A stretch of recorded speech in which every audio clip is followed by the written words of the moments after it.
Dead on arrival ang 36 anyos sa si Mark Samar Belheca. Kan aksidenteng mabangga kay niyang kasabat na bus sa Maharlika Highway, Barangay Buhatan East District, Sorsogon City. Pasado alas 4 ning hapon kasudma.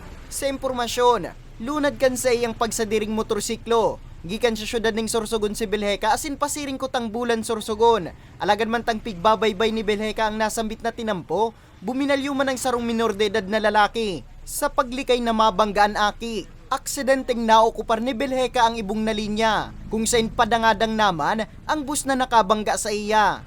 Huli kang insidente, dainan nakaabot pang buhay sa ospital si Belheca. Sana po iwasan tayo na magpakaskas diyan. Minsan may biglang minabalyo na mga tao, na mga pedestrian. So, beta po masabi. Mabigla-bigla po maya. Sa presente, nakapatente na ang bangkay kang biktima sa saindang residensya. Mantang nasa kustudiya na kang Sorsogon City Police Station ang driver kang nakabanggang bus para sa magkakanigong disposisyon. Para sa mga baretang tatak Bicol, Nomer Corporal